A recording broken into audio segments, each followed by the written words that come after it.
મારા પિતાને heart attack આવવાને કારણે તેઓ હોસ્પિટલના આઈસીયુમાં દાખલ હતા.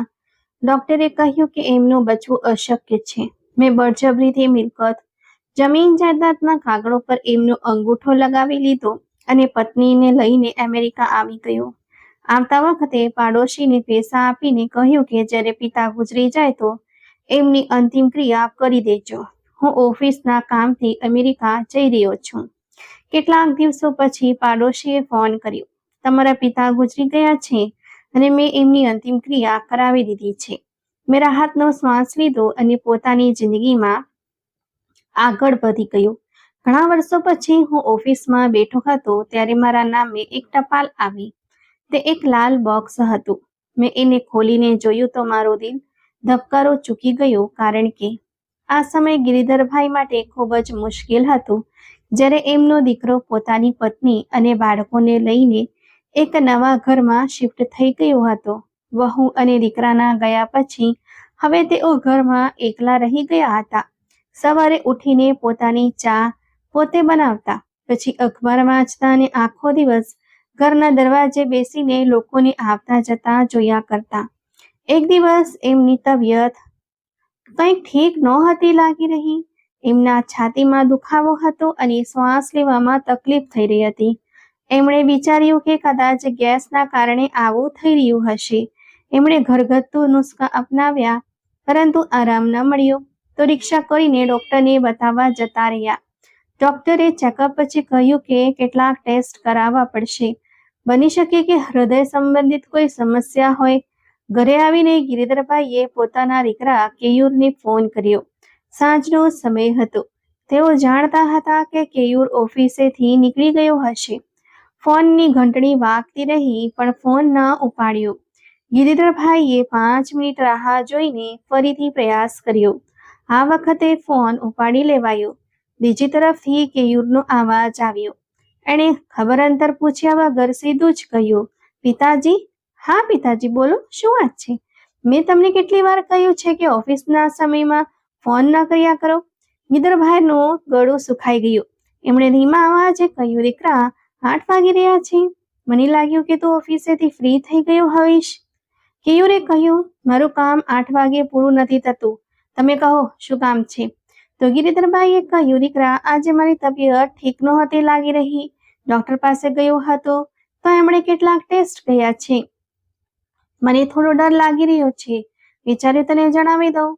કેયુર ઊંડો શ્વાસ લીધો, જે ફોન પર પણ શ્વાસ સાફ સંભળાયો હતો. એણે કહ્યું, પિતાજી, તમે પણ નાની નાની વાતો પર ગભરાઈ જાઓ છો. આ ઉંમરમાં તબિયત ખરાબ થવી સામાન્ય વાત છે. તમે ટેસ્ટ કરાવીને રિપોર્ટ મને મોકલો. હું અહીંથી કોઈ સારા ડોક્ટરને બતાવીને સલાહ લઈ લઈશ. મારી પાસે અત્યારે બિલકુલ પણ સમય નથી. આવતા મહિને મારું પ્રમોશન થવાનું છે અને મારે ઘણા બધા ટાર્ગેટ પૂરા કરવાના છે. તમે સમજી રહ્યા છો ને? ગિરિધરભાઈએ બસ એટલું જ કહ્યું. હા દીકરા, હું સમજી રહ્યો છું. ફોન મૂક્યા પછી ગિરિધરભાઈ મોડી રાત સુધી મોબાઈલ હાથમાં લઈને બેસી રહ્યા. એમને પૈસાની જરૂર નહોતી. એમની પાસે પોતાની પેન્શન અને બચતના કેટલાક પૈસા હતા. એમને જરૂર હતી તો પોતાના દીકરાના સાથની. તેઓ ઈચ્છતા હતા કે કેયુર બસ એટલું કહી દે કે પિતાજી, તમે ચિંતા ના કરો, હું આવી રહ્યો છું. અથવા ઓછામાં ઓછી 1 મિનિટ શાંતિથી વાત તો કરી લે. પરંતુ કેયુર માટે એમનો દુખાવો ફક્ત એક મેડિકલ સમસ્યા હતી, જેને પૈસાથી ઉકેલી શકાતી હતી. એ જ રાતે કેયુરે પોતાના મિત્રો અને સહકર્મીઓ સાથે એક શાનદાર પાર્ટી કરી. તે ખૂબ ખુશ હતો, કારણ કે એને એક મોટી ડીલ મળી ગઈ હતી. પાર્ટીમાં એણે હજારો રૂપિયા ઉડાવી દીધા. બીજી તરફ ગિરિધરભાઈ પોતાના પલંગ પર સૂતા હતા. આંખોમાંથી આંસુ વહી રહ્યા હતા. એમણે વિચાર્યું કે શું મેં આને વધારે પડતો પ્રેમ આપીને બગાડી દીધો? શું મારે આને સંઘર્ષનું મહત્વ સમજાવવું જોઈતું હતું? આગળના કેટલાક દિવસ ગિરિધરભાઈ માટે ખૂબ ભારે વીત્યા. એમણે બધા ટેસ્ટ કરાવ્યા. રિપોર્ટમાં આવ્યું કે એમની હૃદયની નસોમાં બ્લોકેજ છે અને જલ્દી ઓપરેશનની જરૂર પડી શકે છે. આ સમાચાર સાંભળીને તેઓ વધુ એકલતા અનુભવવા લાગ્યા. એમણે રિપોર્ટનો ફોટો પાડીને કેયુરને મોકલી દીધો. 3 દિવસ સુધી કેયુરનો કોઈ જવાબ ન આવ્યો. 5મા દિવસે સાંજે કેયુરનો ફોન આવ્યો. હા પિતાજી, મેં રિપોર્ટ જોયો. તે નોર્મલ છે. આ ઉંમરમાં બ્લોકેજ હોવું સામાન્ય વાત છે. મેં અહીં એક સ્પેશિયાલિસ્ટ સાથે વાત કરી છે. એમણે કહ્યું છે કે અત્યારે ઓપરેશન એટલું જરૂરી નથી. તમે દવાઓ શરૂ કરો અને ખાવા પીવા પર ધ્યાન રાખો. હું કેટલીક સારી દવાઓ કુરિયર કરાવી દઉં છું. ગિરિધરભાઈનું દિલ બેસી ગયું. ડોક્ટરે એમને સ્પષ્ટ કહ્યું હતું કે જોખમ છે, પરંતુ એમનો દીકરો તેની સામાન્ય વાત ગણાવી રહ્યો હતો. એમણે દબાયેલા અવાજે કહ્યું, દીકરા, શું તું એક વાર પણ ના આવી શકે? મને થોડો ડર લાગી રહ્યો છે. જો કંઈક થઈ ગયું તો? અહીં સંભાળવા વાળું પણ કોઈ નથી. તો કેયુરે ચીડાઈને કહ્યું, તમે ફરી લાગણીશીલ વાતો કરવા લાગ્યા. પિતાજી, મેં કહ્યું ને કે મને પ્રમોશન મળવાનું છે. આ સમયે જો હું રજા લઈશ તો મારું કેરિયર દાવ પર લાગી જશે. અપૂર્વા પણ વ્યસ્ત છે અને જીગરની સ્કૂલ ચાલી રહી છે. તમે પાડોશમાં રહેતા ઉત્સવ કાકાને કહીને કોઈ નોકરની વ્યવસ્થા કરી લો. પૈસા હું મોકલી આપીશ. તમે બાળકો જેવી જીદ ના કર્યા કરો. આટલું કહીને એણે ફોન કાપી નાખ્યો. એ દિવસે ગિરિધરભાઈને અહેસાસ થયો કે એમનો દીકરો હવે એમનો નથી રહ્યો. તે એક મશીન બની ચૂક્યો છે, જેની અંદર સંવેદના કે અહેસાસ નામની કોઈ વસ્તુ બચી નથી. એ દિવસે એમણે રોવાનું બંધ કરી દીધું. એમણે નક્કી કરી લીધું કે હવે કેયુર પાસેથી ક્યારેય કોઈ આશા રાખવી નહીં. બીજી તરફ કેયુરને લાગ્યું રહ્યું હતું કે એણે દુનિયા જીતી લીધી છે. તે પોતાના પરિવાર સાથે અમેરિકા ટ્રીપનું આયોજન કરી રહ્યો હતો. એને આ વાતનો સહેજ પણ અંદાજ નહોતો કે જે બાપને તે જૂના મકાનમાં તડપીને મરવા માટે છોડી આવ્યો છે, એના આંસુઓનો હિસાબ થવાનું શરૂ થઈ ચૂક્યું છે. બીજી તરફ ગિરિધરભાઈએ પોતાની દિનચર્યા બદલી નાખી હતી. તેઓ હવે વધુ સમય મંદિરમાં વિતાવવા લાગ્યા. ત્યાંની શાંતિ એમને ઘરના સન્નાટા કરતાં વધુ સારી લાગતી હતી. હાથમાં માળા લઈને તેઓ ભગવાનનું નામ જપતા. એક દિવસ મંદિરના પગથિયા પર બેઠા બેઠા એમને ચક્કર આવી ગયા. પાસે જ ઊભેલા એક વ્યક્તિએ એમને સંભાળ્યા. તે વ્યક્તિ બીજું કોઈ નહીં પણ એમનો જૂનો વિદ્યાર્થી જૈનિલ હતો. એ જ નગરમાં એની એક નાની દુકાન હતી. એણે તરત જ ગિરિધરભાઈને પાણી પીવડાવ્યું અને પૂછ્યું, માસ્ટરજી, તમે ઠીક તો છો ને? ગિરિધરભાઈને નબળી આંખોથી એની સામે જોયું અને કહ્યું, હા દીકરા, બસ નબળાઈ છે. જાનીલે જીદ કરીને એમને રિક્ષામાં બેસાડ્યા અને પોતે પણ એમની સાથે એમના ઘર સુધી આવ્યો. ઘરની હાલત અને ગિરિધરભાઈની એકલતા જોઈને એનું દિલ ભરાઈ આવ્યું. એણે પૂછ્યું, કેયુરભાઈ નથી આવ્યા શું આપની સંભાળ રાખવા? તો ગિરિધરભાઈએ નજરો નમાવી લીધી અને કહ્યું, તે ખૂબ વ્યસ્ત છે દીકરા. જેનિલ સમજી ગયો. એણે કંઈ ન કહ્યું, પરંતુ એ દિવસથી એણે નિયમ બનાવી લીધો કે તે રોજ સવાર સાંજ ગિરિધરભાઈના ખબર અંતર લેવા આવશે. એની આ નિસ્વાર્થ સેવાની ભાવના ગિરિધરભાઈના ઘર પર મલમનું કામ કરી રહી હતી. બીજી તરફ કેયુર પોતાની અમેરિકા ટ્રીપ પેકિંગના વ્યસ્ત હતો. એણે પોતાના પિતાને એ જણાવવું પણ જરૂરી ન સમજ્યું કે તે વિદેશ બહાર જઈ રહ્યો છે. એને લાગ્યું કે જો જણાવશે તો પિતાજી ફરીથી પોતાની બીમારીનું રોવાનું લઈને બેસી જશે. આ રીતે કેયુર પોતાની ખુશીઓની દુનિયામાં મગ્ન થઈને પોતાના ઘરડા બાપને ભગવાનના ભરોસે છોડીને અમેરિકા જતો રહ્યો. પરંતુ એને એ નહોતી ખબર કે આ અમેરિકાની એની જિંદગીનો સૌથી ભયાનક મોડ સાબિત થવાનું છે. કર્મનું ફળ કેવી રીતે મળે છે તે એને હવે સમજાવવાનું હતું. બીજી તરફ જેનિલ રોજ સાંજ સવાર ગિરિધરભાઈને પાસે આવતો અને ખબર અંતર પૂછીને જતો. તે જોઈ રહ્યો હતો કે માસ્ટરજીની તબિયત દિવસે ને દિવસે બગડી રહી હતી. એમનો ચહેરો પીળો પડી રહ્યો હતો. જેનિલે ઘણી વાર કહ્યું પણ ખરું કે ચાલો કોઈ મોટા ડોક્ટરને બતાવી લઈએ, પરંતુ ગિરિધરભાઈ દર વખતે ટાળી દેતા. કહેતા, દીકરા, હવે આ શરીરને ઢસડવાનું મન નથી થતું. જ્યારે પોતાનું જ લોહી પારકું થઈ ગયું હોય તો આ શ્વાસોનું પણ શું મૂલ્ય? જેનિલે એમને સમજાવ્યા કે આપ એવું ન વિચારો, ભગવાન બધું જોઈ રહ્યો છે. પરંતુ ગિરિધરભાઈની નિરાશા હવે એમની જીવવાની ઈચ્છા પર ભારે પડી રહી હતી. બીજા દિવસે સાંજે જેનિલ ગિરિધરભાઈને મળવા આવ્યો તો અંદરનો નજારો જોઈને એના હાથ પગ ધ્રુજી ગયા. કારણ કે ગિરિધરભાઈ જમીન પર પડેલા હતા. એમનું શરીર પરસેવાથી લથપથ હતું. જેનિલે તરત જ એમને સંભાળ્યા. જોયું તો એમની નાડી ખૂબ ધીમી ચાલી રહી હતી. એણે ગભરાટમાં આમ તેમ જોયું. એને સમજાતું ન હતું કે શું કરે. એણે તરત જ પોતાના ખિસ્સામાંથી ફોન કાઢ્યો, એમ્બ્યુલન્સ બોલાવી અને એમની હોસ્પિટલ લઈ ગયો. રસ્તાભર એણે ગિરિધરભાઈનો હાથ પકડી રાખ્યો અને બોલતો રહ્યો, માસ્ટરજી, આંખો ખોલો, આપણે બસ પહોંચવા જ આવ્યા છીએ, તમને કંઈ નહીં થાય. ગિરિધરભાઈની આંખો ખુલ્લી હતી, પરંતુ તેમાં ઓળખ ખોવાઈ રહી હતી. તેઓ બસ જેનિલ સામે જોઈ રહ્યા હતા, જાણે પોતાના દીકરાને રહ્યા હોય. હોસ્પિટલ પહોંચીને ડોક્ટરે તરત જ એમને ઇમરજન્સીમાં દાખલ કરી લીધા. ડોક્ટરે જણાવ્યું કે એમને હાર્ટ એટેક આવ્યો છે અને તાત્કાલિક સારવાર શરૂ કરવી પડશે. પરંતુ જેમ કે પ્રાઇવેટ હોસ્પિટલોનો નિયમ હોય છે, એમણે પહેલા ફોર્મ ભરવા અને પૈસા જમા કરાવવાની વાત કરી. રિસેપ્શન પર બેઠેલી નર્સે જાનીલને પૂછ્યું કે દર્દી સાથે તમારો શું સંબંધ છે? જાનીલે એક ક્ષણ માટે રોકાઈ ગયો. શું લખે? તે ન તો એમનો દીકરો હતો કે ન તો કોઈ સગા સંબંધી, પરંતુ એ ક્ષણે એણે પેન ઉપાડી સંબંધવાળા કોલમમાં લખ્યું દીકરો.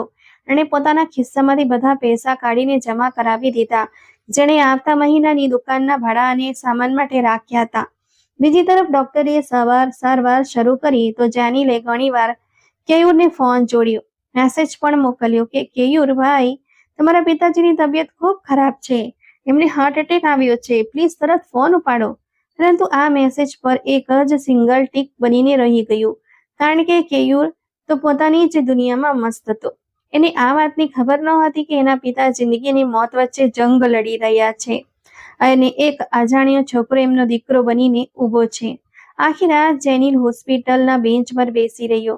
એની આંખોમાં ઊંઘ ન હતી. તે બસ આઈસીયુના દરવાજા તરફ જોઈ રહ્યો હતો. સવાર પડતા જ ડોક્ટર બહાર આવ્યા. એમણે જેનિલને કહ્યું, અત્યારે તેઓ ભયમુક્ત છે, પરંતુ એમને ઓછામાં ઓછું 2 અઠવાડિયું હોસ્પિટલમાં રહેવું પડશે. આ સાંભળીને જેનિલને રાહતનો શ્વાસ લીધો. એની આંખોમાં ખુશીના આંસુ આવી ગયા. આગળના 3 દિવસ સુધી ગિરિધરભાઈએ આઈસીયુમાં જ રહ્યા. જ્યારે એમને હોશ આવ્યો ત્યારે એમણે સૌથી પહેલા પોતાની પાસે જેનિલને જોયો. એમની આંખોમાં સવાલો હતા. જેનિલે ધીમેથી કહ્યું, માસ્ટરજી, હવે તમે બિલકુલ ઠીક છો. ડોક્ટરે કહ્યું છે કે જલ્દી ઘરે જતા રહેશો. ગિરિધરભાઈએ નબળા અવાજે પૂછ્યું, કેવું આવ્યો હતો? શું? તો જેનિલ પાસે આ સવાલનો કોઈ જવાબ નહોતો. એણે જૂઠું બોલવું યોગ ન સમજ્યું અને માથું નમાવીને કહ્યું, એમનો ફોન નથી લાગી રહ્યો, કદાચ નેટવર્કમાં નથી. ગિરિધરભાઈએ આંખો બંધ કરી લીધી. એમની બંધ આંખોના ખૂણામાંથી એક આંસુ નીકળ્યું અને કાન પાસે જઈને સમાઈ ગયું. આ આંસુમાં જે દર્દ હતું તે કદાચ આ હાર્ટ એટેકના દર્દ કરતાં કંઈક વધુ ઊંડું હતું. લગભગ 15 દિવસ પછી કેયુર અને અપૂર્વા ભારત પાછા ફર્યા. એરપોર્ટ પર ઉતરતા જ કેયુરે પોતાનો ફોન ઓન કર્યો. જેવો ફોન નેટવર્કમાં આવ્યો કે મિસ્ડ કોલ્સનો પૂર આવી ગયો. કેયુરે અકળાઈને ફોન સામે જોયું. એણે જોયું કે જેનિલનો સૌથી વધુ મિસ્ડ કોલ હતો અને ડઝનબંધ મેસેજ પડ્યા હતા.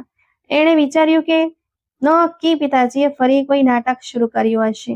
એણે બેદરકારીથી જેનિલનો મોકલેલો મેસેજ સાંભળ્યો. કેયુરભાઈ, તમારા પિતાજીને હાર્ટ એટેક આવ્યો છે, તેઓ હોસ્પિટલમાં છે.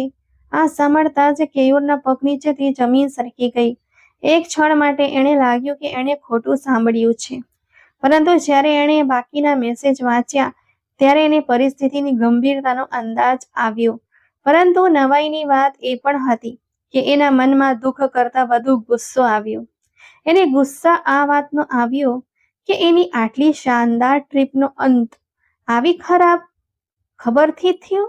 એણે અપૂર્વાને જણાવ્યું કે પિતાજી હોસ્પિટલમાં છે, તો અપૂર્વાએ પણ મોઢું બગાડતા કહ્યું, અરે, હવે આપણે હોસ્પિટલ જવું પડશે.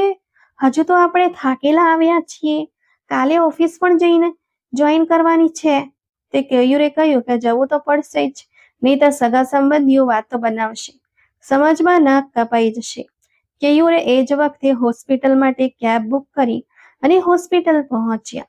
જ્યારે જેનિલ આઈસીયુમાં દાખલ થયો તો એણે જોયું કે એના પિતા પલંગ પર સૂતા છે અને જેનિલ એમની પાસે જ બેસીને એમને ફળ ખવડાવી રહ્યો છે. આ દ્રશ્ય જોઈને કેયુરને એક અજીબ ઈર્ષ્યા થઈ.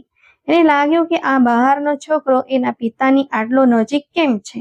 એણે કેયુર સામે એક રૂખા વ્યવહારથી જોયું, જાણે કંઈ કહી રહ્યો હોય કે હવે હું આવી ગયો છું, તું જઈ શકે છે.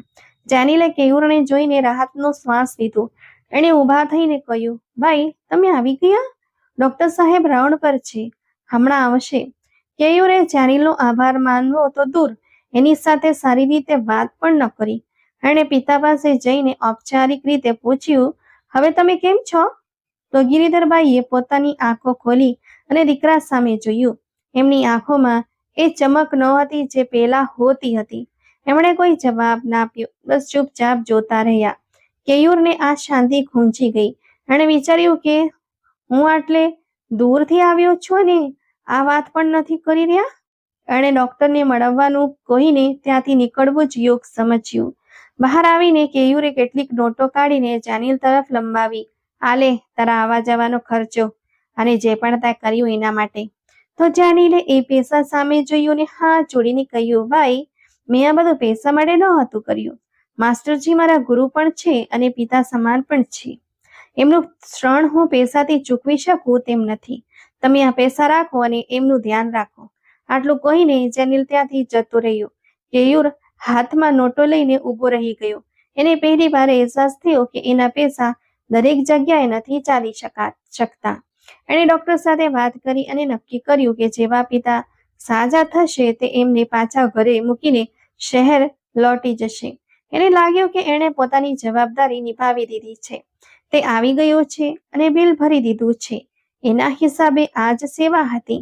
થોડી વાર પછી ડોક્ટર રાઉન્ડ પર આવ્યા તો જેનિલ તરત જ પોતાની જગ્યા પરથી ઊભો થઈ ગયો અને ડોક્ટર પાસે આવીને બોલ્યો, ડોક્ટર સાહેબ અમે પિતાજીને લઈ જઈ શકીએ છીએ? તે ખરેખર મારે શહેર પાછા નીકળવાનું છે. ત્યાં ખૂબ જ મહત્વની મીટિંગ છે એટલે હું અહીં વધારે દિવસ રોકાઈ નહીં શકું. ડોક્ટરે ચશ્માના કાચ પરથી કેયુર સામે જોયું. એમની આંખોમાં એક અજીબ ભાવ હતો.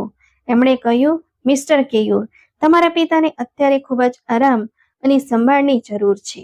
એમને હાર્ટ એટેક આવ્યો હતો. અત્યારે ઓછામાં ઓછું 3-4 દિવસ દેખરેખ હેઠળ રાખવું વધુ સારું રહેશે. પરંતુ જો તમે ઘરે જ પૂરી મેડિકલ સુવિધા અને 24 કલાક નર્સની વ્યવસ્થા કરી શકતા હો તો અમે આમને રજા આપી શકીએ છીએ. કેયુરના ચહેરા પર ચમક આવી ગઈ. એણે તરત જ કહ્યું, હા ડોક્ટર સાહેબ, પૈસાની કોઈ ચિંતા નથી. તમે શ્રેષ્ઠ નર્સની વ્યવસ્થા કરાવી દો. હું ચૂકવણી કરી દઈશ. બસ મને કાલ સુધીમાં આઝાદ કરી દો.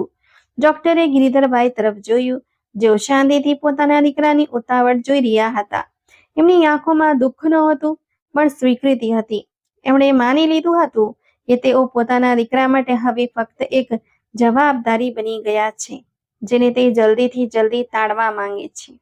ડોક્ટરે ઊંડો શ્વાસ લીધો અને કહ્યું, ઠીક છે, કાલે સવારે રજા મળી જશે. પરંતુ યાદ રાખજો કે એમના પર કોઈ પણ પ્રકારનું દબાણ ન હોવું જોઈએ.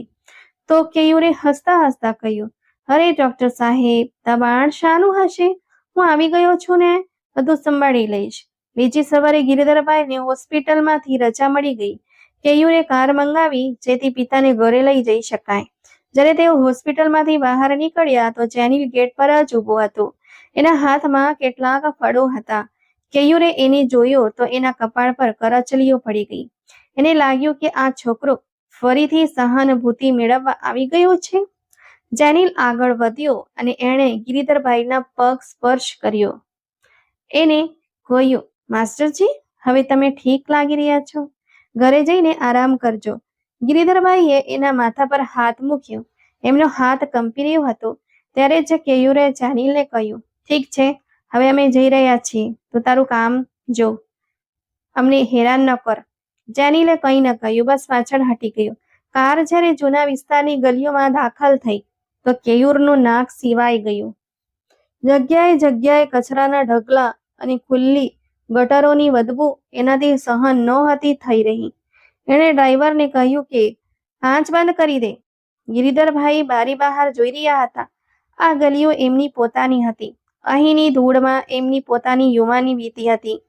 પરંતુ આજે એમનો દીકરો એ ગલીઓથી નફરત કરતો હતો. ઘર બહાર કાર રોકાઈ. કેયુરે ઉતરીને ચારેય તરફ જોયું. ઘરની હાલત જોઈને એને ગુસ્સો આવ્યો. દિવાલોનું પ્લાસ્ટર ખરી રહ્યું હતું અને ગેટ પર કાટ લાગેલો હતો.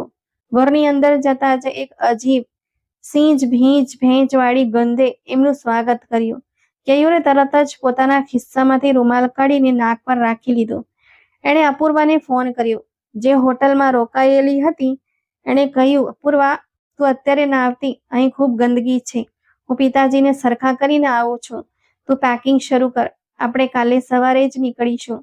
ગિરિધરભાઈ ધીમે ધીમે ચાલીને પોતાના રૂમમાં ગયા. ત્યાં બધું એવું જ હતું જેવું તેઓ છોડીને ગયા હતા. પલંગ પર એ જ જૂની ચાદર અને ટેબલ પર મૂકેલી એમની પત્નીની તસવીર. એમણે તસવીર સામે જોયું અને એમના ચહેરા પર એક નિરાશ સ્મિત આવી ગયું. જાણે કહી રહ્યા હોય કે સારું થયું તું જતી રહી. કેયુરે તરત જ એક સફાઈ કામદારને બોલાવ્યો અને આખા ઘરની સફાઈ કરાવી. એણે શહેરની એક એજન્સી સાથે વાત કરીને એક કેરટેકરની વ્યવસ્થા પણ કરી દીધી હતી, જે રાત્રે ત્યાં જ રહેવાનો હતો. સાંજે જ્યારે બધું ગોઠવાઈ ગયું ત્યારે કેયુર ગિરિધરભાઈ પાસે આવ્યો. એણે ખુરશી ખેંચી અને એમની સામે બેસી ગયો. બોલ્યો કે જુઓ પિતાજી, મેં બધી વ્યવસ્થા કરી દીધી છે. આ છોકરો હવે 24 કલાક તમારી પાસે રહેશે. રસોઈ બનાવવા વાળી સ્ત્રી રાખી દીધી છે. ડોક્ટરનો નંબર મેં સ્પીડ ડાયલ પર સેટ કરી દીધો છે. અને હા, મેં તમારા અકાઉન્ટમાં 2 લાખ રૂપિયા ટ્રાન્સફર કરી દીધા છે.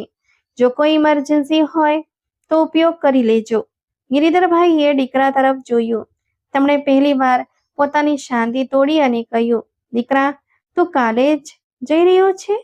તો કેયુરે નજર ચોરાવતા કહ્યું, હા પિતાજી, શું કરું? મજબૂરી છે. ઓફિસમાં બહુ વધારે કામ પડ્યું છે. જો હું નહીં જાઉં તો મારી નોકરી પર વાત આવી જશે. અને એમ પણ હવે આપ ખતરાથી બહાર છો. અહીં બધી સગવડો તો છે જ. ગિરિધરભાઈએ ઊંડો શ્વાસ લીધો. તેમણે કહ્યું કે હા દીકરા, તું સાચું કહી રહ્યો છે. કામ વધારે જરૂરી છે. તું જા, મારી ચિંતા ના કરતો. કેયુરને લાગ્યું કે પિતા માની ગયા છે. તેની અંદરથી એક મોટી રાહત અનુભવાઈ. એ રાત્રે ઘરમાં એક બીજી ઘટના બની, જેણે આ સંબંધની રહી સહી દોરીને પણ નબળી કરી દીધી. કેયુર પોતાના પિતાના રૂમમાં કબાટ પાસે કંઈક રહ્યો હતો. આવાજ સાંભળીને ગિરિધરભાઈની આંખ ખુલી ગઈ. તેમણે પૂછ્યું, દીકરા, શું રહ્યો છે? તો કેયુર થોડો ગભરાઈ ગયો. તેણે કહ્યું, કંઈ નહીં પિતાજી, હું બસ ઘરના કાગળો જોઈ રહ્યો હતો. એ શું છે ને?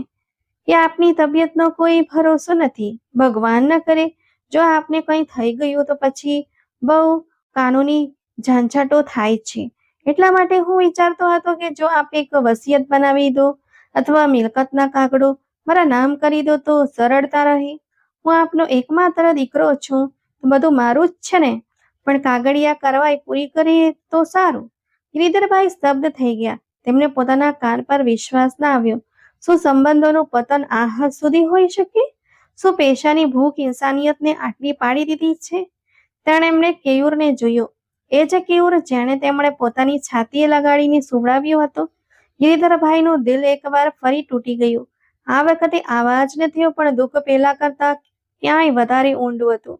તેમણે ખૂબ જ શાંત અવાજમાં કહ્યું, દીકરા, કાગળો કબાટના સૌથી ઉપરના લોકરમાં છે. ચાવી ત્યાં જ ખાનામાં રાખી છે. તું લઈ લે. તને જે યોગ લાગે એ કરાવી દેજે. મને હવે આ વસ્તુઓથી કોઈ લગાવ નથી રહ્યો. કેયુર ખુશ થઈને કહ્યું, પિતાજી, આ બહુ વ્યવહારુ છે. હું કાલે જ વકીલ સાથે વાત કરીને કાગળો તૈયાર કરાવી લઈશ. આ બસ સહી કરી દેજો. કેયુરે કાગળો કાઢ્યા અને પોતાના બેગમાં મૂકી લીધા. તેને લાગ્યું કે તેણે એક બહુ મોટું કામ પતાવી લીધું છે. તે ખુશ થઈને પોતાના રૂમમાં ઊંઘવા જતો રહ્યો. પરંતુ ગિરિધરભાઈ એ રાત્રે ઊંઘી ન શક્યા. તે આખી રાત છત તરફ તાકી રહ્યા. તેમના મગજમાં તોફાન ચાલી રહ્યું હતું. તેમને સમજાઈ ગયું કે તેમણે એક બહુ મોટી ભૂલ કરી છે. તેમણે પોતાના દીકરાને સગવડો તો આપી, પણ સંસ્કાર ન આપી શક્યા. તેમણે તેને ઉડતા તો શીખવ્યું, પણ મૂળ સાથે જોડાયેલા રહેતા ન શીખવ્યું. અને આજે એનું જ ફળ તેમને મળી રહ્યું હતું. બીજી સવારે કેયુર તૈયાર થઈને આવ્યો તો તેના ચહેરા પર એક અજીબ ચમક હતી, જાણે કોઈ જંગ જીતીને આવ્યો હોય. અપૂર્વા પણ હોટેલથી સીધી ત્યાં જ આવી ગઈ હતી. તે પણ કારમાં બેસીને હોર્ન વગાડી રહી હતી. કેયુરે કહ્યું કે પિતાજી, હું જાઉં છું. પોતાનું ધ્યાન રાખજો. હું ફોન કરતો રહીશ. અને હા, દવાઓ સમયસર લેતા રહેજો. ગિરધરભાઈના મોંમાંથી બસ આટલું જ નીકળ્યું. ખુશ રહે કેયુર. કેયુર વળ્યો અને ઝડપથી બહાર નીકળી ગયો, પણ એકવાર પણ પાછળ વળીને ન જોયું. કાર ધૂળ ઉડાડતી જતી રહી. ગિરધરભાઈ પોતાની ખુરશી પર બેસીને તેને જતા જોઈ રહ્યા. જ્યારે કાર વાહનોની ભીડમાં ગાયબ થઈ ગઈ, ત્યારે જેનિલ ત્યાં આવ્યો. તેણે જોયું કે માસ્ટરજી એકલા બેઠા છે. તે તેમની પાસે આવ્યો અને બોલ્યો, માસ્ટરજી, શું એ જતા રહ્યા? તે ગિરિધરભાઈએ કહ્યું કે હા દીકરા, એ જતા રહ્યા, પણ સારું થયું જતા રહ્યા.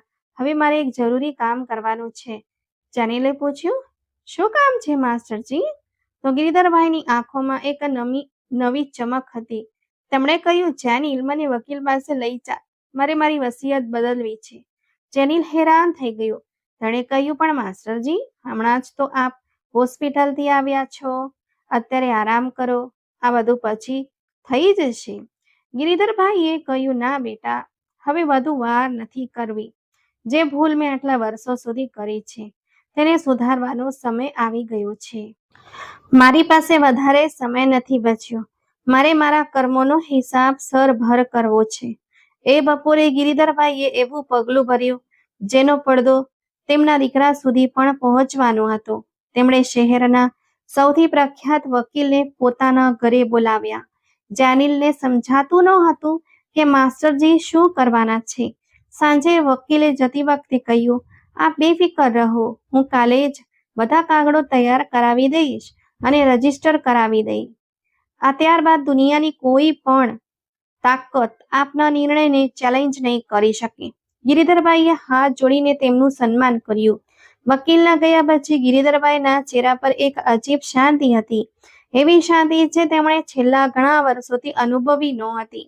બીજી તરફ કેયુર ખૂબ જ ખુશ હતો. તે અપૂર્વાને કહી રહ્યો હતો, જોયું, મેં કહ્યું હતું ને કે પિતાજી માની જશે.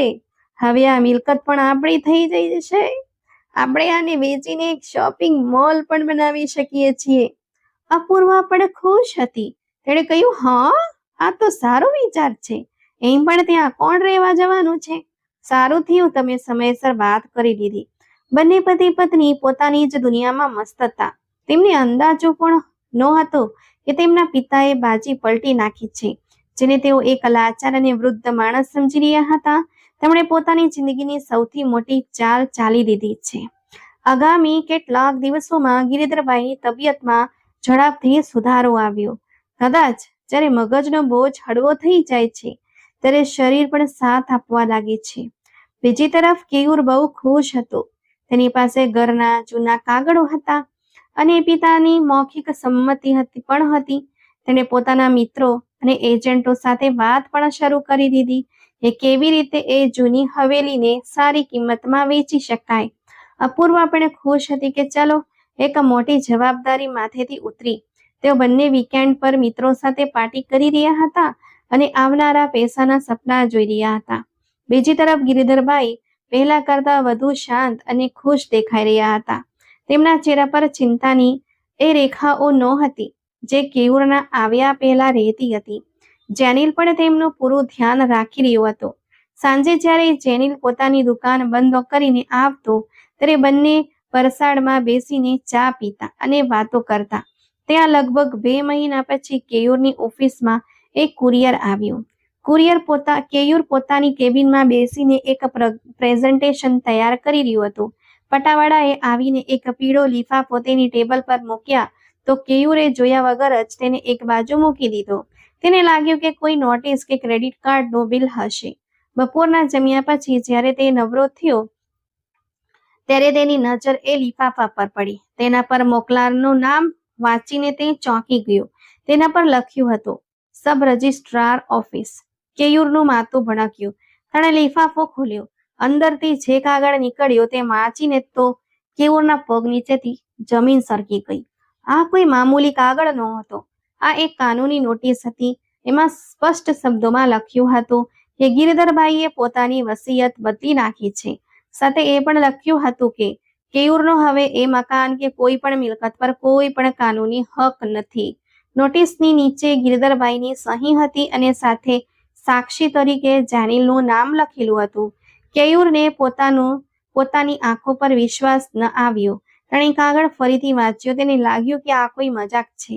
તેણે તરત જ પોતાનો ફોન કાઢ્યો અને પોતાના વકીલને ફોન જોડ્યો. વકીલે નોટિસની કોપી મંગાવી અને વાંચીને જણાવ્યું કે આ પૂરી રીતે અસલી અને કાનૂની છે. તમારા પિતાએ પોતાની મિલકતનું નવું રજિસ્ટ્રેશન કરાવી લીધું છે અને જૂના તમામ દાવા રદ કરી દીધા છે. વકીલે એ પણ કહ્યું કે સિનિયર સિટીઝન એક્ટ હેઠળ તેમને આ પૂરો હક છે અને તેને અદાલતમાં ચેલેન્જ કરવું બહુ મુશ્કેલ બનશે. કેર ગુસ્સાથી લાલચોળ થઈ ગયો. તેણે ફોન કાપી નાખ્યો. તેના મોંમાંથી અપશબ્દ નીકળી કે આ બુઢ્ઢાએ મારી સાથે રમત રમી લીધી અને એ પણ 2% તે દુકાનદાર જેનિલ સાથે મળીને. કેયુરે તરત જ અપૂર્વાને ફોન કર્યા. અપૂર્વા ઓફિસમાં હતી. જ્યારે તેણે આ વાત સાંભળી તો તે પણ સ્તબ્ધ થઈ ગઈ. તેનો પહેલો પ્રતિભાવ એ હતો કે જરૂર જેનિલે પિતાને બેકાવ્યા હશે. ગડપણમાં મગજ નબળું પડી જાય છે અને લોકો જજ્બાતી થઈને આવા નિર્ણયો લઈ લે છે. તેણે કહ્યું, આપણે અત્યારે જ ગામ જવું પડશે. આ પહેલા કે તેઓ ઘર કોઈ બીજાના નામે કરી દે. આપણે તેમને રોકવા પડશે. તો કેયુર બોલ્યો, નોટિસ મુજબ તે પહેલાથી જ કરી ચૂક્યા છે. પરંતુ હું એમ હાર નહીં માનું. એ મકાન પર મારો પૂરો હક છે. હું એ જેનિલને છોડીશ નહીં. કેયુરે ઓફિસમાંથી ઇમરજન્સી રજા લીધી અને પોતાની ગાડી કાઢી. તે ગુસ્સામાં એટલો પાગલ થઈ રહ્યો હતો કે તેને ટ્રાફિક કે સિગ્નલનું પણ ભાન નહોતું. તે વારંવાર ગિરિધરભાઈને ફોન કરી રહ્યો હતો. તેને લાગી રહ્યું હતું કે તેના પિતા જાણી જોઈને તેને નજરઅંદાજ કરી રહ્યા છે. આખા રસ્તાએ તે એ જ વિચારતો રહ્યો કે કેવી રીતે તે જેનિલને પાઠ ભણાવશે અને પોતાના પિતા પાસે જબરદસ્તી કાગળો પર સહી કરાવશે. તેને પોતાની તાકાત અને પૈસા પર એટલો ભરોસો હતો કે તે બધું સંભાળી લેશે. રાતના 9 વાગે કેયુરની ગાડી પોતાના ઘરની સામે રોકાઈ. તેણે ગાડીનો દરવાજો જોરથી બંધ કર્યો અને ગેટ તરફ વધ્યો. ગેટ અંદરથી બંધ હતો. તેણે જોરથી ગેટ ખટખટાવવાનું શરૂ કરી દીધું. પિતાજી, દરવાજો ખોલો. મને ખબર છે તમે અંદર છો. જેનિલ, જે તે સમયે અંદર રસોડામાં રસોઈ બનાવી રહ્યો હતો, આવાજ સાંભળીને બહાર આવ્યો. તેણે જેવો જ ગેટ ખોલ્યો કે કેયુરે તેને ધક્કો મારી દીધો. જેનિલ લથડીને પાછળ પડ્યો. કેયુર સીધો અંદર આંગણામાં ઘૂસી ગયો. ગિરધરભાઈ પોતાની આરામ ખુરશી પર બેસીને ગીતા વાંચી રહ્યા હતા. કેયુરને જોઈને તેમણે પોતાની નજરો ઊંચી કરી. તેમની આંખોમાં ન તો ડર હતો કે ન કોઈ ગભરાટ. તેઓ બિલકુલ શાંત હતા, જાણે તેમને ખબર હતી કે આ તોફાન આવવાનું જ છે. કેયુર તેમની સામે ઊભો રહી ગયો અને જોરથી બૂમ પાડીને બોલ્યો, આ બધું શું છે પિતાજી? તમે એ નોટિસ કેમ મોકલી? અને આ બધું કોના કહેવાથી કર્યું? આ 2% માણસના કહેવાથી? તેણે જેનિલ તરફ આંગળી ચીંધી તો ગિરિધરભાઈએ કહ્યું, આવાજ ધીમો કર કેયુર. આ તારી ઓફિસ નથી, મારું ઘર છે. અને હા, આ નોટિસ મેં જ મોકલી છે અને આ મેં કોઈના કહેવાથી નહીં પણ મારી પોતાની મરજીથી કર્યું છે. તમે આવું કેવી રીતે કરી શકો પિતાજી? હું તમારો એકમાત્ર દીકરો છું. આ મિલકત પર મારો પૂરો હક છે. તમે આ વસિયતમાં તે જેનિલનું નામ લખ્યું છે? કેયુરે જેનિલનો કોલર પકડવાની કોશિશ કરી, પરંતુ જેનિલ પાછળ હટી ગયો. તેણે કહ્યું, ભાઈ, મેં કંઈ નથી કર્યું. આ તો માસ્ટરજીનો નિર્ણય છે. તો ગિરિધરભાઈએ સખત શબ્દોમાં કહ્યું, કેયુર, જેનિલને હાથ પણ ન લગાડતો. તેણે એ જ કર્યું જે એક દીકરાએ કરવું જોઈતું હતું, જે તું ન કરી શક્યો. કેયુર હસ્યો, એક ખૂબ જ કટાક્ષભર્યું હાસ્ય. અચ્છા, તો હવે આ દુકાનદાર તમારો દીકરો થઈ ગયો? તેણે તમારી 2 દિવસ સેવા શું કરી તમે પીગળી ગયા? તમને ખબર પણ છે કે આ બધું નાટક છે. આ તમારી મિલકત પચાવી પાડવા માટે આ બધું કરી રહ્યો છે અને તમે આની વાતોમાં આવી ગયા. તમે વ્યવહારુ બનો પિતાજી, વ્યવહારુ. દુનિયા લાગણીઓથી નથી ચાલતી. ગિરિધરભાઈ ઊભા થઈ ગયા. તેમણે કેયુરની આંખો પરોવીને કહ્યું, સાચું કહ્યું દીકરા તે. દુનિયા લાગણીઓથી નથી ચાલતી, પણ કુટુંબ, પરિવાર લાગણીઓથી જ ચાલે છે. અને રહી વાત વ્યવહારુ બનવાની, તો મેં એ જ કર્યું જે તે મને શીખવ્યું. જ્યારે હોસ્પિટલથી આવીને પલંગ પર પડ્યો હતો ત્યારે તું મારી પાસે વસિયતના કાગળો માંગી રહ્યો હતો. તું મારા મોતની રાહ જોઈ રહ્યો હતો જેથી તને આ મકાન મળી શકે. એ જ દિવસે મને ખબર પડી ગઈ હતી કે મારો દીકરો મરી ચૂક્યો છે. જે મારી સામે ઊભો હતો તે તો ફક્ત એક વેપારી હતો. કેયુર થોડો ઝાંકો પડી ગયો. તેને આશા નહોતી કે પિતા આ વાત આવી રીતે મોં પર જ કહી દેશે. તેણે બચાવ કરતા કહ્યું, પિતાજી, તમે ખોટું સમજી રહ્યા છો. હું તો ભવિષ્ય બસ સુરક્ષિત કરી રહ્યો હતો. તમારા ગયા પછી બાબતો ગૂંચવાય નહીં એટલા માટે કહેતો હતો. ગિરિધરભાઈએ હાથ ઊંચો કરીને તેને ચૂપ કરાવ્યો. મારા ગયા પછી શું થશે એની ચિંતા તું ન કર. મેં મારી વ્યવસ્થા કરી લીધી છે. આ ઘર હવે ટ્રસ્ટના નામે છે. મેં એક ટ્રસ્ટ બનાવ્યું છે જે આ શહેરના ગરીબ અને બેસહારા વડીલોની મદદ કરશે અને જેનિલા ટ્રસ્ટનું સંભાળનાર છે. આ ઘરમાં ના તો તારો હક છે કે ના જેનિલનો. આ ઘર એ લોકોનું હશે જેમને પોતાનાઓએ તરછોડી દીધા છે. કેયુરને આઘાત લાગ્યો. ટ્રસ્ટ? તમે આ ઘર દાન કરી દીધું? તમે પાગલ થઈ ગયા છો પિતાજી? કરોડની મિલકત છે આ, અને તમે આને એમ જ કોઈ ટ્રસ્ટને ના આપી શકો? હું અદાલત જઈશ. હું સાબિત કરીશ કે તમે માનસિક રીતે સ્વસ્થ નથી. ત્યારે જ અપૂર્વાએ પણ આગળ આવીને કહ્યું, હા પિતાજી, આ આપણા દીકરાનો હક છે. તમે તમારા પૌત્રનો હક કેવી રીતે મારી શકો? તો ગિરિધરભાઈએ અપૂર્વા તરફ જોયું અને કહ્યું, છેલ્લા 6 વર્ષોમાં મારા પૌત્રએ કેટલી વાર તેના દાદા સાથે વાત કરી છે? કેટલી વાર તમે તેને અહીં લઈ આવ્યા છો? હક સંબંધોથી નથી બને છે, લોહીથી નહીં. જ્યારે સંબંધો જ ન રહે તો હક કેવો? અને રહી વાત અદાલત જવાની, તો શોખથી જાઓ. મેં મારું મેડિકલ રિપોર્ટ અને માનસિક રીતે સ્વસ્થ હોવાનું સર્ટિફિકેટ પણ આપી દીધું છે અને રજિસ્ટ્રાર સામે વિડીયો રેકોર્ડિંગ પણ થયું છે. તમે કંઈ નહીં કરી શકો. કેયુર હતાશ થઈને સોફા પર પડી ગયો. તેને વિશ્વાસ નહોતો હોતો થઈ રહ્યો કે આ એ જ પિતા છે જે હંમેશા તેની દરેક વાત માની લેતા હતા, જે તેના એક અવાજે દોડ્યા આવતા હતા. આજે તેઓ આટલા કડક કેવી રીતે થઈ ગયા? તેનો અહંકાર ચૂર ચૂર થઈ રહ્યો હતો. તેણે છેલ્લો દાવ રમ્યો. તેણે પોતાનો અવાજ નરમ કર્યો અને કહ્યું, પિતાજી, ચાલો, મારાથી ભૂલ થઈ ગઈ. હું કામમાં વ્યસ્ત હતો એટલે ધ્યાન ના આપી શક્યો. પણ એનો મતલબ એ તો નથી ને કે તમે મને બેદખલ કરી દેશો. શું હું તમારો પોતાનો દીકરો છું? લોકો શું કહેશે? સમાજમાં આપણે શું ઇજ્જત રહી જશે? ગિરિધરભાઈએ ઊંડો શ્વાસ લીધો. તેમની આંખોમાં હવે ગુસ્સો નહીં પણ દયા હતી. તેમણે કહ્યું, ઇજ્જત તો એ જ દિવસે પૂરી થઈ ગઈ હતી જે દિવસે એક બાપે પોતાના દીકરા પાસે પ્રેમની ભીખ માંગવી પડી હતી. જે દિવસે તારી પાસે મારા માટે 1 મિનિટનો સમય નહોતો. તું કહે છે કે લોકો શું કહેશે? લોકો તો ત્યારે પણ કહેતા હતા જ્યારે હું અહીં એકલો તરફડતો હતો અને તું વિદેશમાં ફરી રહ્યો હતો. હવે મને લોકોની પરવા નથી. મને મારી શાંતિની પરવા છે. અને મારી શાંતિ એ વાતમાં છે કે મારી કમાયેલી દોલત કોઈ એવા વ્યક્તિના કામ આવે જેને એની સાચી કદર હોય. કેયુરે ગુસ્સામાં કહ્યું, ઠીક છે, જો તમને એવું જ લાગતું હોય તો ઠીક છે, પણ યાદ રાખજો, જ્યારે તમે બીમાર પડશો અને તમને પૈસાની જરૂર પડશે ત્યારે આ ટ્રસ્ટ કે આ જેનિલ કામ નહીં આવે. ત્યારે મારી પાસે ના આવતા. ગિરિધરભાઈ મુસ્કુરાયા.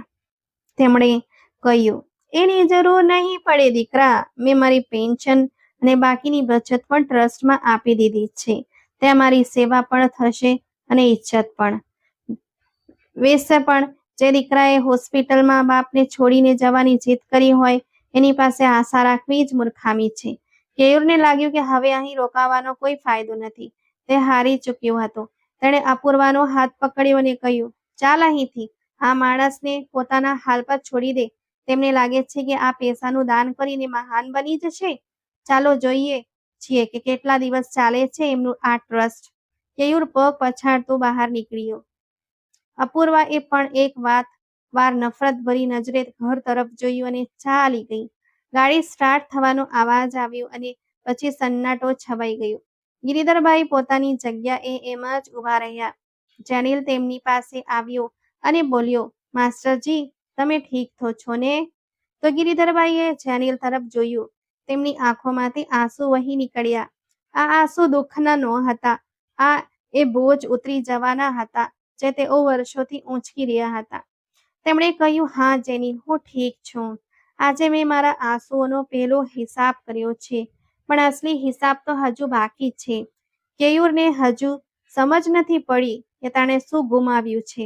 તેને લાગશે કે તેણે ફક્ત એક મકાન ગુમાવ્યું છે, પણ સમય તેને બતાવશે કે તેણે શું ગુમાવ્યું છે. બીજી તરફ કેયુરને પણ સમજ નહોતી પડી રહી કે જે પિતાને તે આટલા કમજોર સમજતો હતો, તેમણે આટલી મજબૂત કાનૂની તૈયારી કેવી રીતે કરી લીધી. પણ હવે તે કંઈ કરી શકે તેમ નહોતો.